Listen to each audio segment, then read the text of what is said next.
Bueno, quería hacerles un recuento un poco de lo que vimos la sesión pasada, ¿ya? Porque quiero que se entienda un poco de qué manera dentro de la argumentación se está relacionando este tema de la racionalidad de la acción comunicativa desde Habermas, ¿ok?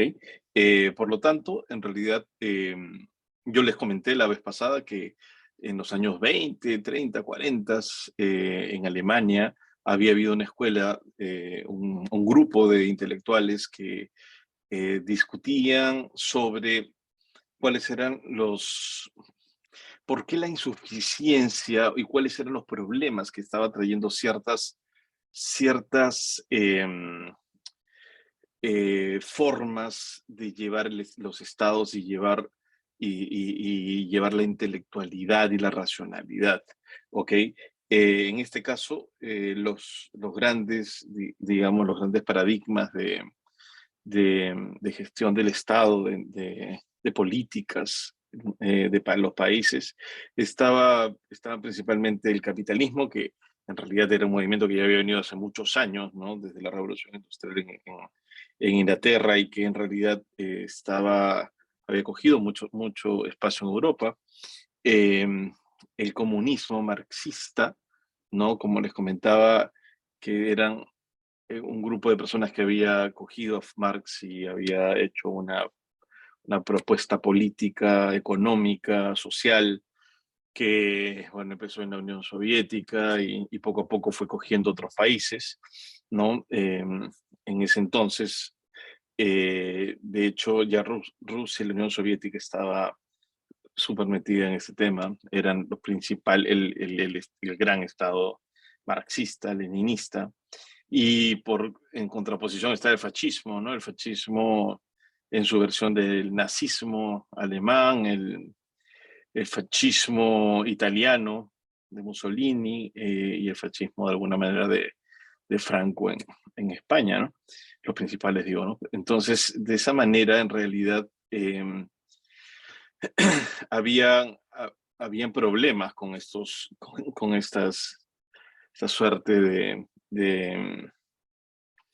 de políticas, ¿no? En las cuales están inmersos algunos países. Entonces, este grupo de personas lo que hacen es asumir una posición crítica frente a estos programas, ¿no? Políticos.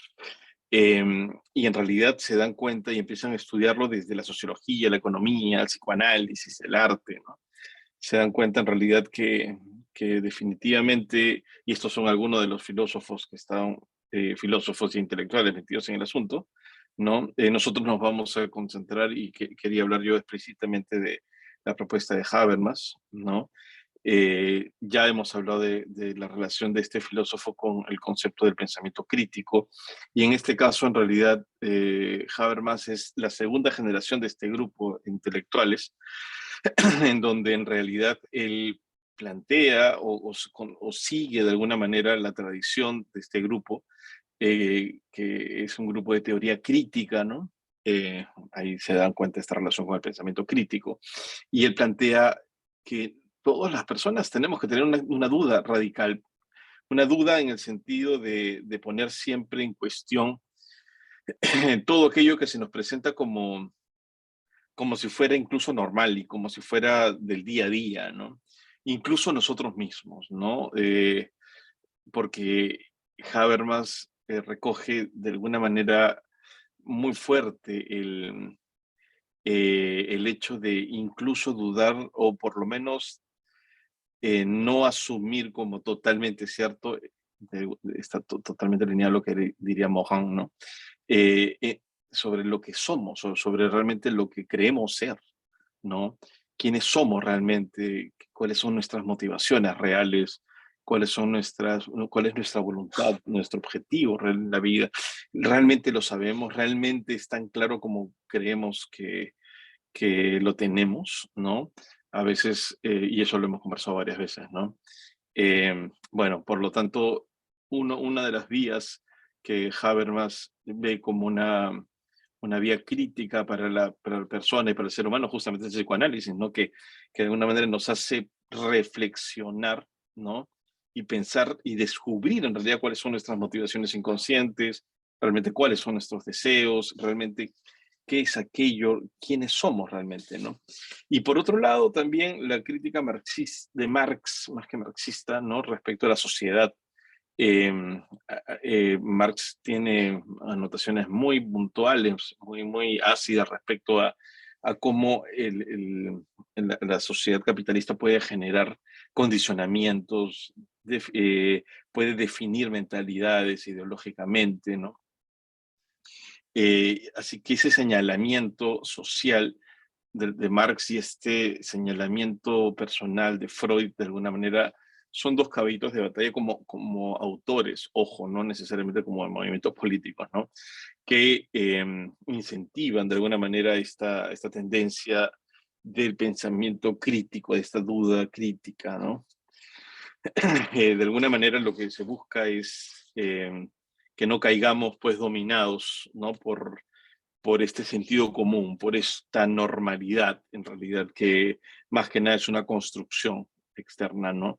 Que nos condiciona y que nos supedita eh, a su beneficio, finalmente, ¿no? Y no solo el capitalismo, si bien es cierto, el capitalismo lo hace y lo sigue haciendo de manera absolutamente clara, evidentemente el marxismo también lo hacía, ¿no?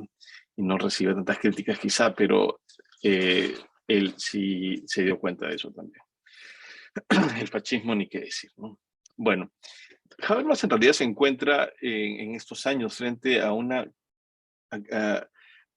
a una desilusión frente a la racionalidad, quizá al ver que la racionalidad ha tenido grandes abusos, ¿no? Grandes o malos usos, ¿no?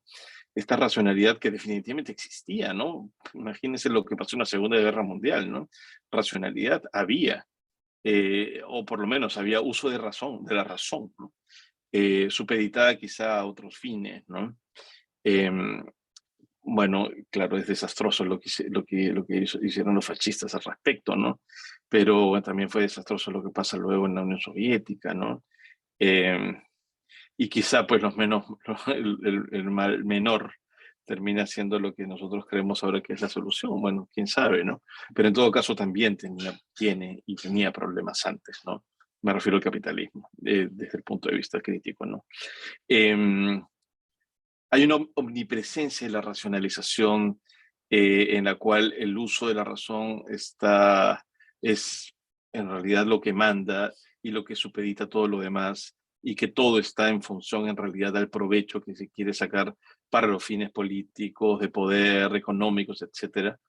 Hay una sobreestimación del discurso científico, la filosofía pasa al segundo plano, ya no tiene el papel que tenía antes, ahora la ciencia es la que determina. Bueno, eso es lo que supuestamente pasa, lo que se dice y lo que se acepta, ¿no?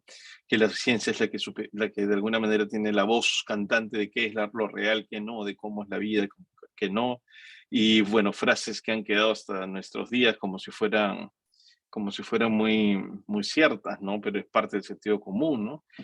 Cuando decimos algo es científicamente comprobado, es como diciendo eso es verdad, lo otro no, ¿no? Por supuesto que la ciencia es un discurso que nos da muchas garantías de que las cosas sean así, ¿no? Sin embargo, la ciencia no es aquel pensamiento que necesariamente te va a determinar si las cosas son realmente de una u otra manera. Van a poder sí darte información sobre algo, sobre un efecto específico, objetivo principalmente, pero no todo es escogido ni todo es abordado por la ciencia, ¿no? Incluso la misma ciencia, ¿no? La ciencia en sí no se puede fundamentar consigo misma, ¿no? Necesita de otro tipo de pensamiento también.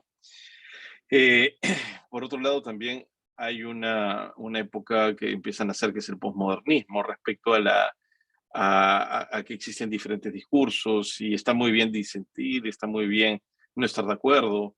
Bueno, eso tenía sus pros y sus contras también, ¿no?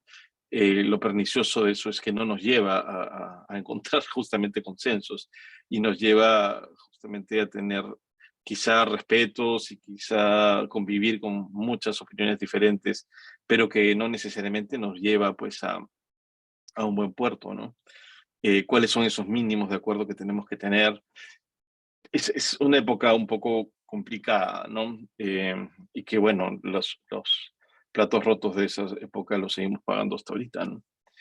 Por eso es que Habermas lo que hace es encontrar, bueno, encuentra, como ya les adelantaba, en el capitalismo, y dice que el capitalismo hace que la racionalidad, que la razón en realidad sea la racionalidad principalmente instrumental, ¿no? La racionalidad estratégica, esta racionalidad de objetivos, de hacer cosas y conseguir, obviamente, provecho de eso, ¿no? Y que ese tipo de racionalidad está colonizando el mundo de la vida, ¿no? ¿Qué es el mundo de la vida? El mundo de la vida son todos los aspectos subjetivos, intersubjetivos, nuestras creencias, vivencias, experiencias que no son definitivamente abarcadas por la ciencia o por el discurso técnico, instrumental, sino que es el medium donde nosotros estamos, ¿no? Es como el agua para el pez, es el espacio en donde nosotros nos comunicamos, nos realizamos. Eh, el mundo de la vida, del día a día, no es el mundo de la ciencia, no es el lenguaje científico, ¿ok? Es las relaciones que tenemos entre las personas, cómo aprovechamos la vida, cómo disfrutamos, cómo nos conectamos con las personas, cómo sentimos, cómo experimentamos la vida, ¿no? Y eso es nuestro medio para poder generar eso, es el lenguaje, es la cultura, es la sociedad, nuestro sistema operativo, si queremos tener de alguna manera, una metáfora, ¿no? Es como sistema operativo nuestra mente está programada en función a nuestra cultura, a nuestra sociedad. Y vivir la vida en Lima, en esta época, no es igual a vivir la vida en Ulaanbaatar hace 1000 años o en Miami o en cualquier otro lado, ¿ok? Hay cosas que sí son parecidas y nosotros podemos meternos a un mundo de la vida y otro, pero en realidad lo cultural, las sociedades, las personalidades de las personas, el idioma, etcétera, es el medio justamente donde nosotros nos realizamos como personas. Y es allí donde en realidad, teniendo en cuenta este mundo de la vida, en donde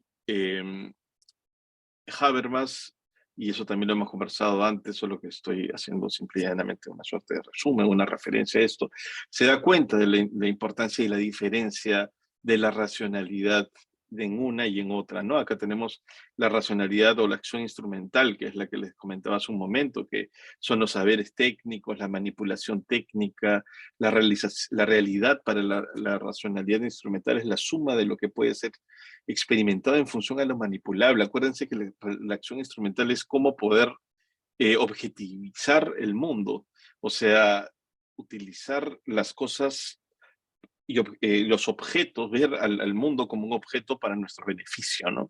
Y eso incluye también, y ahí están los grandes problemas y las grandes eh, transgresiones que tiene esta nueva racionalidad.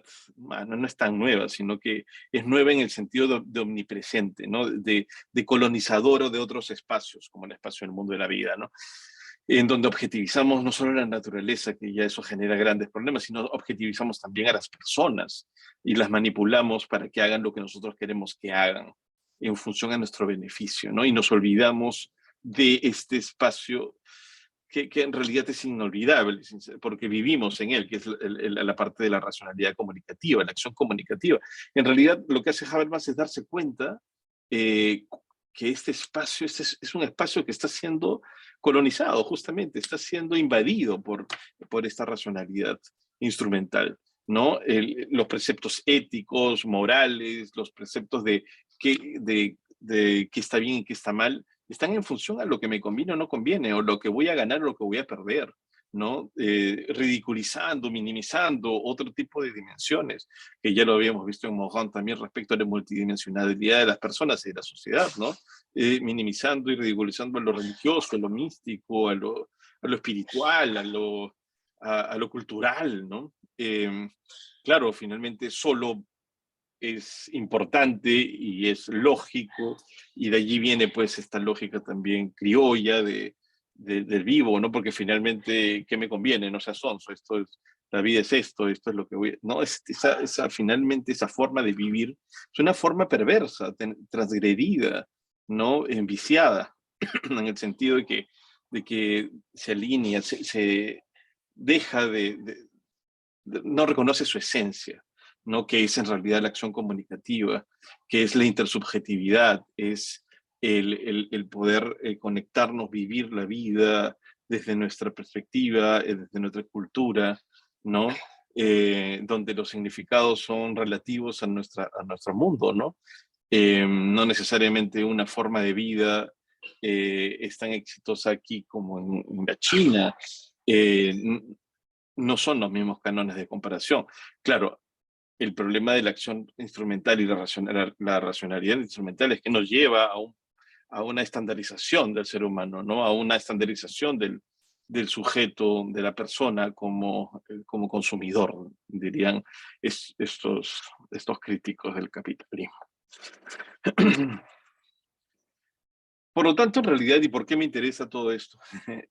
¿Por qué me interesa contárselos? Porque Habermas plantea una teoría social que permita y que fomente la búsqueda de consensos entre las personas a través de la acción comunicativa, ¿ok? A través de la exposición y entendimiento de argumentos. Y aquí es donde se da esta vinculación, ¿no? En realidad, Habermas plantea, a ver, lo que nosotros necesitamos es un Estado, unas políticas, unas normas que en realidad planteen consensos, que las normas que nos van a guiar en la vida, y aquí hablamos de cosas bien aterrizadas, incluso hablamos de normativas, leyes y todo, ¿no?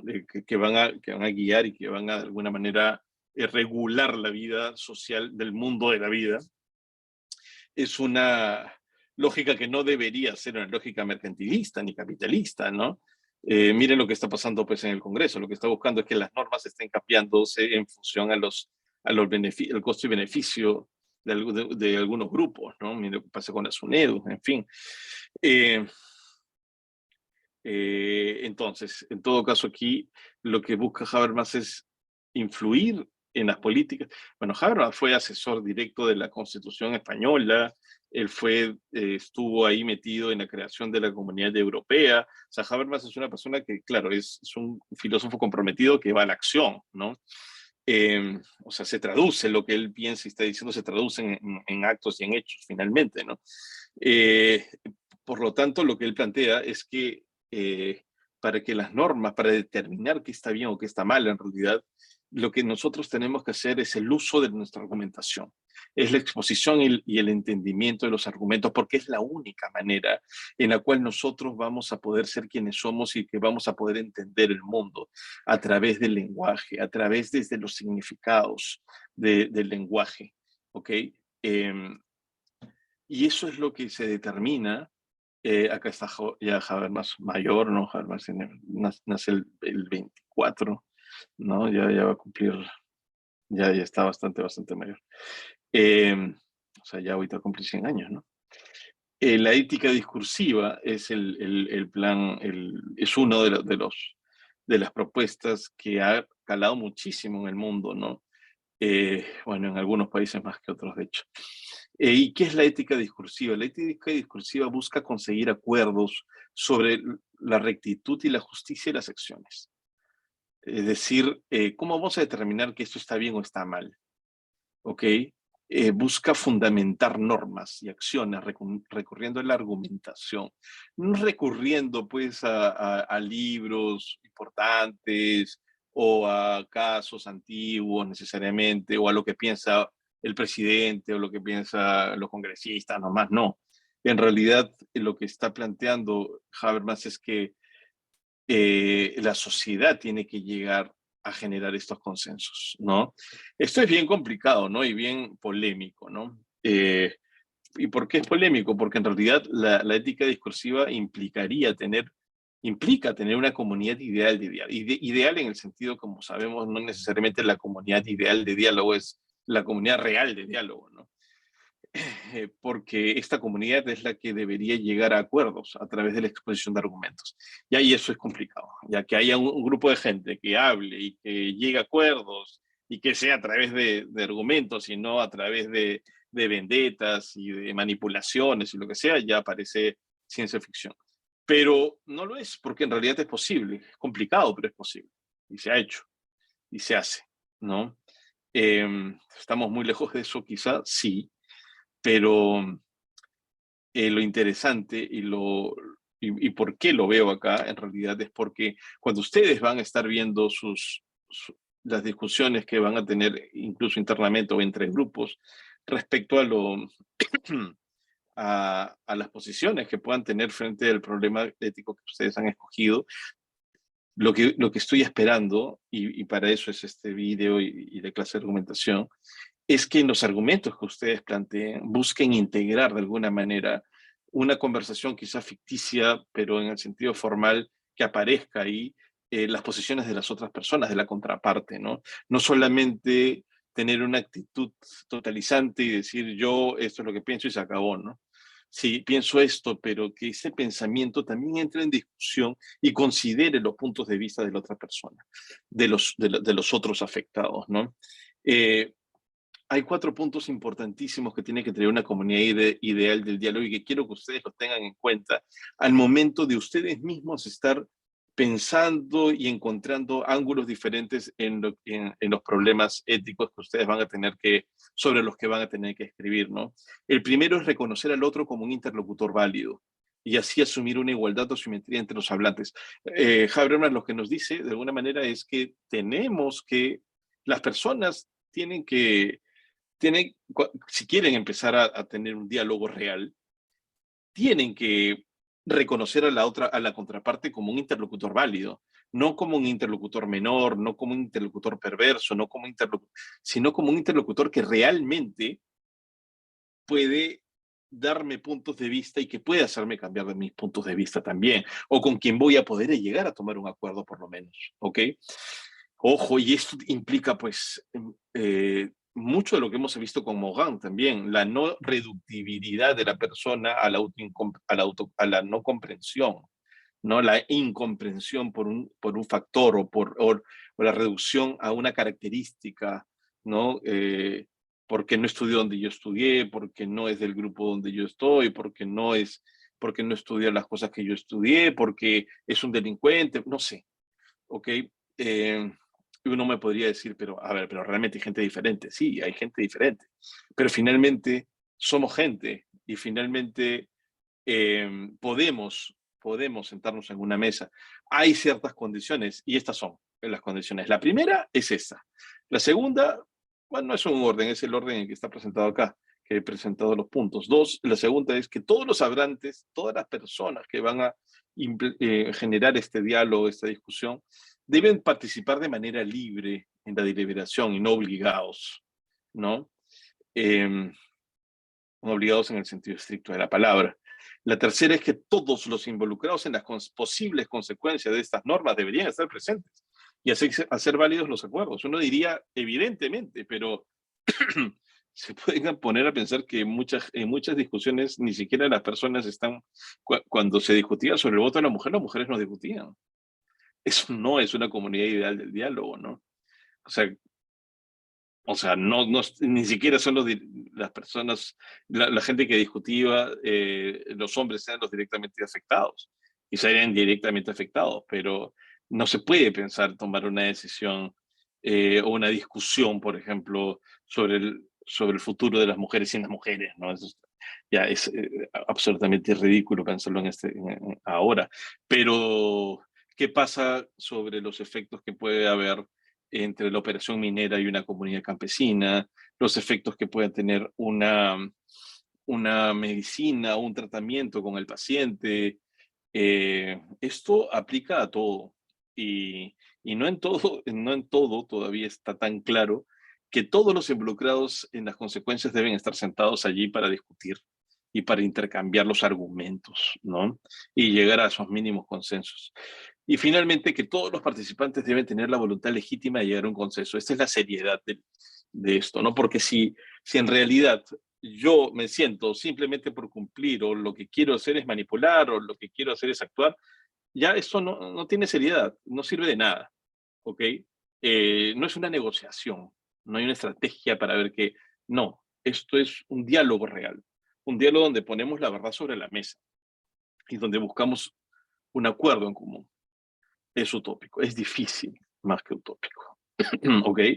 Pero se tiene que plantear así. Y yo les pido esta actitud al momento de pensar, reflexionar y escribir su, su artículo argumentativo, ¿ya? Espero que esto, y pueden ver algunas cosas de Habermas en YouTube y lo que quieran para poder tener una idea que sea un poco más clara, pero lo que me interesa es esta apertura mental del pensamiento crítico para entender al otro como un interlocutor válido. Al otro es el de la otra posición, en este caso, evidentemente, ¿no?